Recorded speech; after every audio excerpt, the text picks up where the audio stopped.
नमस्कार सभी को। आज हम पार्ट 2 भारतीय इतिहास के स्वर्णिम पृष्ठ में हमारा जो अध्ययन बिंदु है वो अशोक, सम्राट अशोक, उसके बारे में पढ़ेंगे।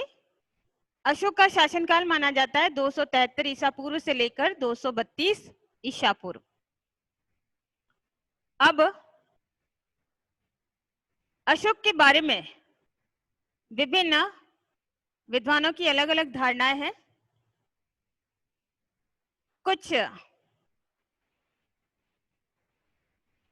अलग अलग चीनी इतिहासकार, जिसमें नाम आता है ह्वेनसांग, फाइयान, इसिंग, इन्होंने अपने विवरणों के अंदर लिखा है कि अशोक ने अपने बड़े भाई सुशिम की हत्या की और उसके बाद गद्दी पर बैठा।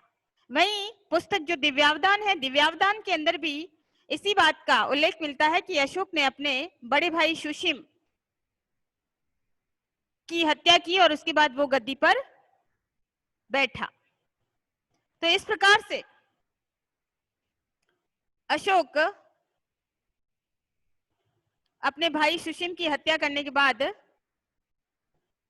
गद्दी पर बैठा। वहीं महावंश नामक पुस्तक के अंदर मिलता है कि अशोक ने अपने 11 भाइयों की हत्या की और उसके बाद उसने गद्दी हत्याई। और वहीं महाबोधि वंश नामक पुस्तक के अंदर अशोक के 99 भाइयों की मृत्यु यानी मारने के बाद वो गद्दी उसने हत्याई, ऐसा उल्लेख है वो मिलता है। वहीं लामा तारानाथ के अनुसार भी अशोक अपने 6 भाइयों को मारकर गद्दी पर बैठा।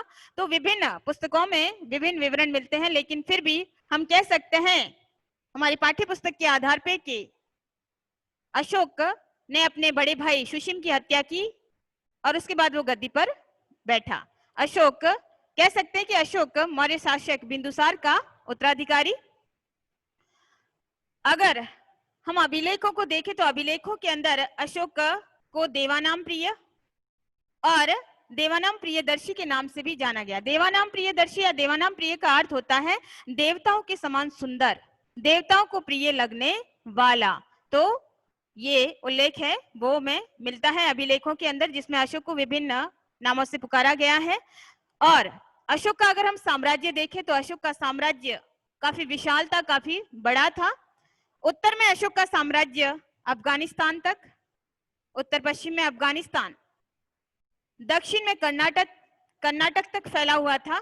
वहीं पश्चिम में काठियावाड़ गुजरात तक फैला हुआ था और पूर्व में बंगाल की खाड़ी तक विशाल साम्राज्य अशोक का बना हुआ था। अगर हम कलहन की राज तरंगिनी, जिसने कश्मीर का इतिहास लिखा हुआ है, कलहन की राज तरंगिनी को देखें तो कलहन की राज तरंगिनी के अंदर उल्लेख मिलता है कि अशोक ने